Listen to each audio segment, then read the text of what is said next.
మన రక్షకుడైన యేసుక్రీస్తు నామములో అందరికీ వందనాలండి. ఈరోజు దేవుని మాటలు 2వ సమూయేలు గ్రంథము 16వ అధ్యాయము 12వ వచనం. యెహోవా నా శ్రమను లక్ష్యపెట్టునేమో, వాడు పలికిన శాపమునకు బదులుగా యెహోవా నాకు మేలు చేయునేమో.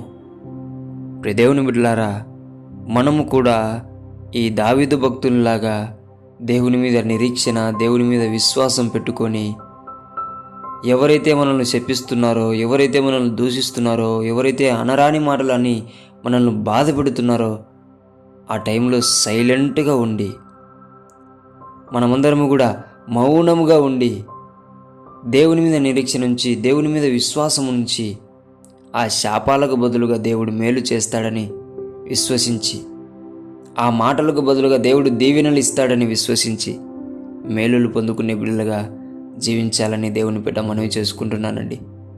దావీదు భక్తుడు చేసింది అదే. ఆయన వెళ్తుంటే ఒక వ్యక్తి శపిస్తూనే ఉంటున్నాడు.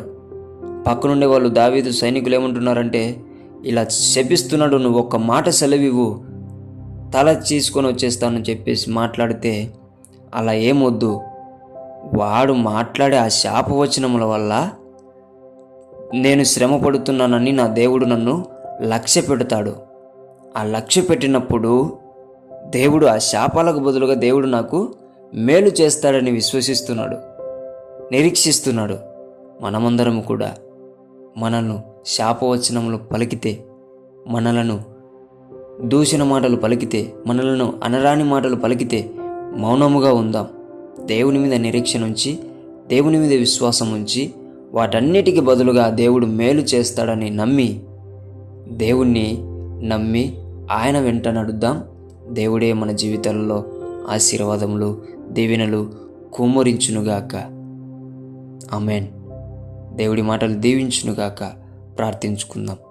యేసయ్యా, మీకు వందనాలు, స్తోత్రాలు ప్రభువా.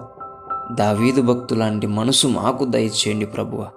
ఎవరైతే మమ్మల్ని శమిస్తున్నారో, ఎవరైతే మమ్మల్ని దూషిస్తున్నారో, ఎవరైతే మమ్మల్ని అనరాని మాటలు మాట్లాడుతున్నారో వారి ఎదుట మౌనముగా ఉండి ప్రభువా, నీ మీద నిరీక్షణ, నీ మీద విశ్వాసం పెట్టుకొని ఆశీర్వాదం పొందుకునే బిడ్డలుగా తండ్రి, ఆ శాపం బదులుగా దీవెనలు పొందుకునే బిడ్డలుగా, మేలులు పొందుకునే బిడ్డలుగా మమ్మల్ని నిలబెట్టమని యేసు నామములో ప్రార్థిస్తున్నాం తండ్రి.